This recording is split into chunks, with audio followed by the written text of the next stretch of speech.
ரவீந்திரன், இது உங்களுக்கான நேரம். யாருக்கான அக்னி பரீட்சை? பாஜக ஏன் களத்துல இல்ல? ஈரோட்ல நின்னு ப்ரூவ் பண்ணிருக்கலாமே. களத்துல இல்ல. 2020 தான் இலக்குனா ஏன் ஈரோடும் தமிழ்நாட்டுக்குள்ள இருக்கு? தமிழ்நாட்டுக்கான தேர்தல் தானே அப்படின்னு ஒரு பார்வையே இருக்குல்ல அதுக்குள்ள. அதாவது திமுக அணி இன்டாக்டா இருக்கிறாங்க. அந்த இதில் அவங்க 200 தொகுதி பிடிப்பான்னு சொல்லக்கூடிய ஒரு கிளைம் வச்சாலும் கூட சீட் கன்வெர்ட்டபிலிட்டி நம்ம சொல்ல முடியாது. 45% வாக்கு அரௌண்டு 45 விழுக்காடு வாக்குகளை அவங்க பெற்றுவாங்கங்கிறது மட்டும் சொல்ல முடியும். கடந்த கால அரசியல் வரலாறுகளை பார்க்கும்போது காம்பினேஷன் கெமிஸ்ட்ரியில் வெற்றி பெற்ற அணி, வெற்றி பெற்றவங்க வெற்றி தொடரும் வர கண்டினியூ ஆவாங்க. கெயின் தான் அங்கே முக்கியம். அந்த அடிப்படையில் அவங்க இன்டாக்டாக இருக்கிறாங்க. இதில் எதிரணி யாருங்கிறதுல 2024 என்டிஐக்கும் அதிமுகவுக்கும் பிரச்சனை இருந்தது. அதில் எடப்பாடி பழனிசாமி அவர்கள் டெல்லியில் 330 சீட்டு என்டிஏ வெற்றி பெறும், 3வது முறையும் மோடி வருவாருங்க தான் சொல்லிட்டு வந்தார். அதற்கு பிறகு அண்ணாமலை தன்னோட அரசியல் சாதுரியத்தால் 12 சீட்டு நமக்கு இருந்தால் தான் கூட்டணி, அல்லது தோற்று போகக்கூடிய இதில் எதுக்கு நம்ம குறைஞ்ச 6 சீட்டுக்கு வாங்கணுங்கிறதுல அண்ணாமலை சொன்னார். எடப்பாடி தரப்பும் அவங்களும் தோற்று போகணுன்னு தான் சொன்னாங்க. அவங்களும் உங்களை சேர்த்தா தோற்று போகும், எதுக்கு உங்களுக்கு 6 சீட்டுக்கு மேலே தர முடியாதுங்களா, அவங்களும் பிடிவாதமாக இருந்தாங்க. அந்த பாராளுமன்ற காலகட்டத்திலே செல்லூர் ராஜு போன்றவங்க எடப்பாடி சிஎம்மாக சொன்னால் கூட்டணி சேரலான்னு சொல்லும்போது அண்ணாமலை அதில் சம்மதிக்கலை. ஸோ இந்த 2 கூட்டணியினருக்கு இடையிலேயே, அதிமுக கூட்டணி என்டிகே இடையிலையுமே அதிமுக தரப்பினர் கிறிஸ்தவ முஸ்லீம்கள் வாக்கு 18% இருக்காங்க, 13+5 இருக்கிறாங்க. இதை மீறி ஜெயிக்க முடியாது. 2021 தோத்ததே அந்த வாக்கால் தான் காரணம். 5.5% தான் டிஃபரன்ஸு. இது ஒரு 13+5 கன்சால்டேட்டாக விழுந்தனால தான் நாம் தோற்று போனோங்கிறத அந்த அமைச்சர்கள் எல்லாமே வெளிப்படையாக ஜெயக்குமார் போன்றவங்களே பேசியிருக்கிறாங்க. அதுக்கு பாஜக யாரும் பதிலீடு கொடுக்காத பட்சத்தில் அண்ணாமலை மட்டும் ஸ்ட்ராங்காக 2 ஜாதி கட்சியாட்டு அதிமுக ஆயிட்டு உங்களுக்கும் ஜாதிய ரீதியாக எதிர்ப்பு இருக்குங்கிறத சொன்னார். ஸோ இந்த 2 அணிக்கு இடையில் கூட்டணி வேண்டாங்கிறதுல எடப்பாடி தெளிவாக இருக்கிறாரு. ஏன்னா அவர் ஒற்றை தலைமை, சிங்கிள் பார்ட்டி, அவர் முடிவெடுப்பார். கூட்டணியை எப்படி தடுக்கிறதுங்கிறதுல அண்ணாமலை இருக்கிறாரு. இது அண்ணாமலை சிங்கிள் பர்சன் பார்ட்டி அல்ல, ஒரு நேஷ்னல் பார்ட்டியோட 18% வந்திருக்காருன்னா அண்ணாமலைக்கு கான்ட்ரிபியூஷன் கணிசமாக இருக்கும். அவர் டம்மி லீடர் மாதிரி, தமிழிசை மாதிரி, பொன்னார் மாதிரி, இலகணேசன் மாதிரி இல்லை. என்றாலும் எடப்பாடி பழனிசாமி பாத்தீங்கன்னா அவங்க காலகட்டங்கள்ல எல்லாம் எதுவுமே பண்ணலையா? அது அதீத விமர்சனம் இல்லையா? டாக்டர் தமிழிசையா இருக்கட்டும், பொன்னாரா இருக்கட்டும், அவரு எலெக்ட் ஆகி தான் போனாரு. அதுக்காக டம்மி லீடர்னு சொல்லிட முடியுமா? ஒருத்தவங்களை உயர்த்தணுங்கிறக்காக இன்னொருத்தவங்களுடைய பங்களிப்பெல்லாம் அப்படியே இல்லைன்னு சொல்லிட முடியாது. அவங்க இருக்கும்போது சிங்கிள் டிஜிட் தாண்டல. தமிழிசை அம்மையாரால் வட தமிழகத்தில் கேண்டிடேட் போட முடியல. 2.7% தான் அவங்க மோடி ஆட்சிக்கு வந்த பிறகு எடுத்தாங்க. அதுக்கப்புறம் மக்களவையில் 3.7% தான் எடுத்தாங்க. அவங்களும் சீட்டு ஜெயிக்கலை. இவர் பொன் ராதாகிருஷ்ணன் 2 சீட்டு ஜெயித்தார். இது தர்மபுரியும் ஜெயித்தார். அவர் டம்மி லீடரு. திரு அண்ணாமலை தோற்றார். அவர் விவரமான லீடர். எப்படி இது? பொன் ராதாகிருஷ்ணன் 2 சீட்டு ஜெயித்தார். அதில் மாற்றம் இல்லை. பட்டு வாக்கு விகிதம் 5.5 தான் இருந்தது. அண்ணாமலை அதை 10க்கு மேலே உயர்த்திட்டார். என்றாலும் இன்னைக்கு அவங்க ஈரோடு கிழக்கில் நிற்காதது. அமித்ஷா ஸ்டைலில் பார்க்க சொன்னால் ஒரு கட்சி வளரணும்னா அன்னைக்கு ஜனசங்கிலேருந்து ஆரம்பித்து இன்னைக்கு இந்தியாவிலே மிகப்பெரிய கட்சியாட்டு இந்த கட்சி உயர்ந்திருக்குதுன்னு சொன்னால் எந்த தேர்தல்னாலும் எதிர்கொள்ளணும். பண்டிட் சஞ்சய் மாதிரி, சுரேந்திர மாதிரி எதிர்கொள்ளணும். அண்ணாமலையால் இது எதிர்கொள்ள முடியாதது பலகீனம்தான். RSS இது படினாலும் சரி, ஆர்கனைசரான அமித்ஷா இது படினாலும் சரி, எந்த தேர்தல்னாலும் பாஜக நிற்கணும், தன் கொள்கைகளை சொல்லணுங்கிறது. அதனால தான் உள்ளாட்சி தேர்தலில் பன்னீர்செல்வம் நல்ல சீட்டு தர இருக்கும்போது எடப்பாடி பழனிசாமி 2% பெருமான சீட்டு தர முடியாதுன்னு சேலத்துக்கு கிளம்பி போயிட்டார். அமித்ஷா தான் சொல்லி கண்டிப்பாக நிறுத்துங்கன்னு கடைசி நேரத்தில் சொல்லும்போது ஒரு 44% இடங்களில் நிறுத்தி உள்ளாட்சி தேர்தலில் 3வது இடமாட்டு அங்கே வந்தது. நாம் தமிழரெல்லாம் அந்த களத்துக்குள்ளே கேண்டிடேட்டே இல்லாமல் 1% போயிட்டாங்க. மனுஷபுத்திரம் நானும் கூட பல விவாதங்களில் இது தொடர்பாக பேசியிருக்கிறோம். ஸோ நிற்க வேண்டிய ஒரு கட்சி இன்னைக்கு ஈரோடு கிழக்கில் நிற்காதது பின்னடைவு தான். அது நான் மறுக்க வரல. பட் அவங்க அரசியல் களம் அவங்களுக்கு எப்படி, அக்னீஸ்வரன் தரப்புக்கு எப்படி மக்களவை முக்கியம் இல்லையோ அதே மாதிரி மோடிக்கும் சட்டமன்றம் முக்கியம் இல்லை. சட்டமன்றம் 2029க்கான ஸ்ட்ராட்டஜியாக தான் அவங்க பண்ணுவாங்க. பைப்போலர் பொலிட்டிக்ஸு பாஜகவுக்கு நஷ்டம், மல்டிபோலர் பொலிட்டிக்ஸ் தான் பாஜகவுக்கு லாபம். அதனால தான் சசிகலா மேலே கவர்னர் வரல, சுப்பிரமணிய சாமி சொல்லியும் ஆகஸ்ட் 15 விடுதலை இல்லை, நான் மதிக்கக்கூடிய ஆடிட்டர் குருமூர்த்தி சொன்னியும் சாக்கடை நீரை சேர்த்து வீடு தீப்பற்றியும் போது அணைக்குன்னு சொல்லும் போதும் கூட்டணியில் சசிகலா அம்மையார் தரப்பு 5.5% வாக்கு எடுத்திருந்தாங்க. பாஜக இன்க்ளூசிவ் அலையன்ஸுக்குள்ளே வர முடியலை. இப்போ அவங்க ஸ்ட்ராட்டஜி 29 மையமாக வச்சு இங்கே பைப்போலரை உடைக்கிறது தான் அவங்க முயற்சி பண்ணுவாங்க.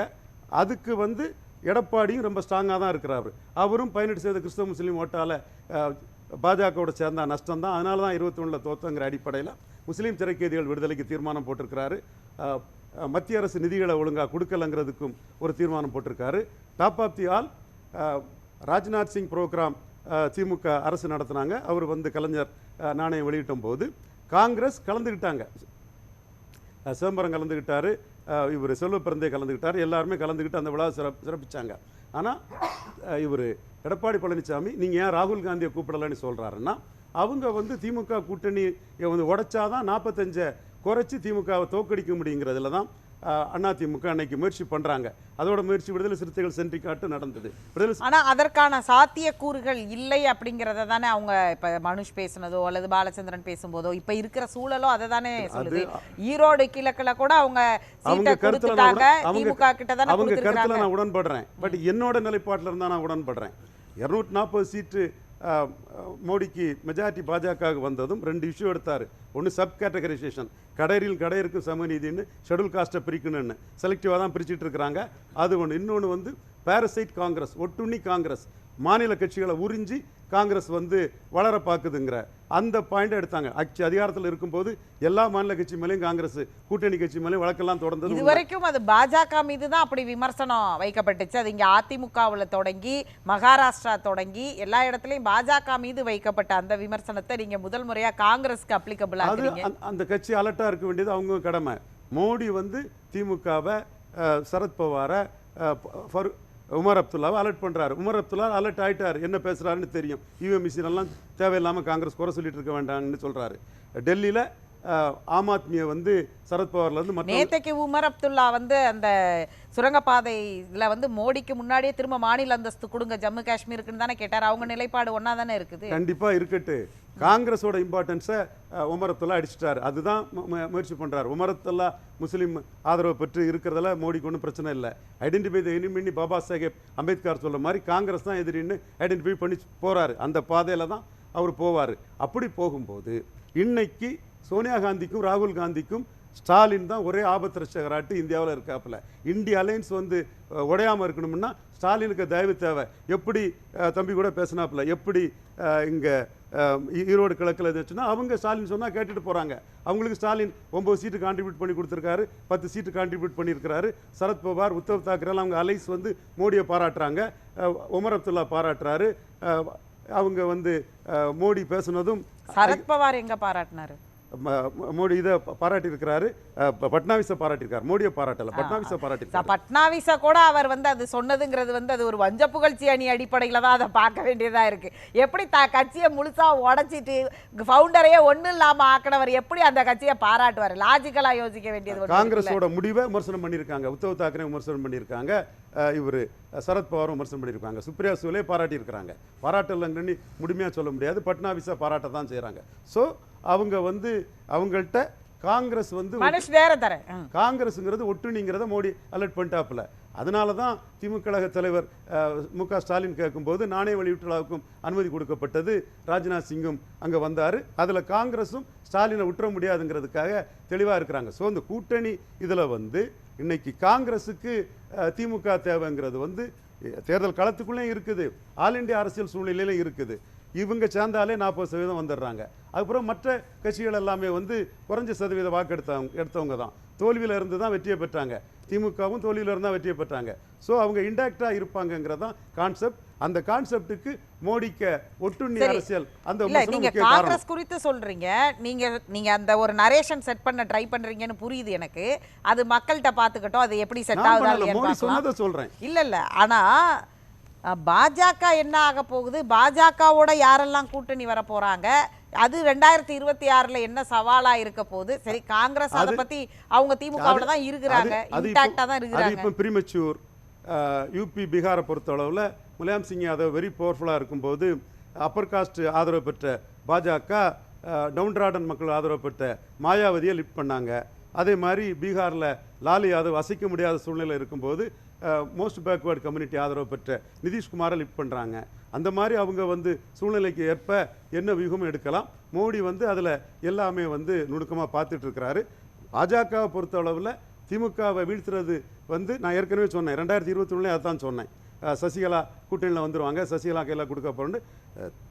திமுக வீழ்த்துறது ஒன்றும் பாஜகவுக்கு ப்ரியாரிட்டி இல்லை. பாஜகவுக்கு ப்ரியாரிட்டி 2029 ஒரு 30 சீட்டாவது வாஜ்பாய் தலைமையில் 98 திமுக அதிமுக கூட்டணிலையும் 99 திமுக கூட்டணிலையும் ஜெயித்தது மாதிரி ஜெயிக்கணும். அதுக்கு தக்கனதான் அவங்க வீகம் போகும். இது ப்ரீமெச்சூர். இன்னும் ஒரு 1 இயர் இருக்கு, பாருங்க. இல்ல ஒரே ஒரு வார்த்தை தான். அதாவது பாஜக கூட யாரு கூட்டணிக்கு வருவாங்கன்றதா கேட்டா அது ப்ரீமெச்சூர். ஆனா இந்தியா கூட்டணி நொறுக்கி போயிருங்கிறது அது இவருடைய ஒரு பெரிய வந்து பாத்தீங்கன்னா நடந்துகிட்டு இருக்க ஒரு விஷயம்.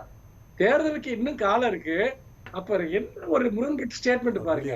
அதாவது இந்தியா இன்னைக்கு காங்கிரஸ் வந்து 20% வாக்குகளுக்கு மேல இந்தியாவில் வச்சிட்டு இருக்கக்கூடிய ஒரு நேஷனல் பார்ட்டி, ஒரு மிகப்பெரிய கட்சி கட்டமைப்பு வச்சிட்டு இருக்கக்கூடிய, சில மாநிலங்கள்ல ஆட்சியில் இருக்கக்கூடிய ஒரு கட்சி அது. அப்போ அதை வந்து பாத்தீங்கன்னா வந்துட்டு அவ்வளவு ரொம்ப வந்து ஒண்ணுமே இல்லாத மாதிரியும் மோடி தொடர்ந்து ஒட்டுங்கிறாரு.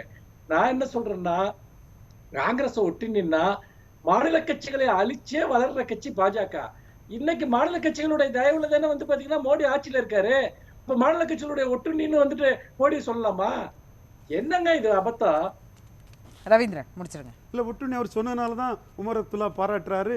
சரத்பவார், உத்தவ் தாக்கரே, இதுல வந்து காங்கிரஸ் வந்து சீட்டு கேட்டாங்க. அவ்வளவு சீட்டையும் சரத்பவார் பாராட்டல, உமர் அப்துல்லா மட்டும் தான். அவர் என்ன கேக்குறாருன்னா, உமர் அப்துல்லா மட்டும் ஒட்டுமொத்த இந்தியா கூட்டணி இல்ல, மோடியை பாராட்டு. அகிலேஷ் யாதவ் வந்து யாருக்கு அவ்வளவு சீட்டு 9 சீட்ல எவ்வளவுன்னு சொல்லும்போது மோடி இது சொன்னதுமே எல்லா சீட்டுமே அகிலேஷ் யாதவ் கொடுத்துட்டு போயிட்டாங்க.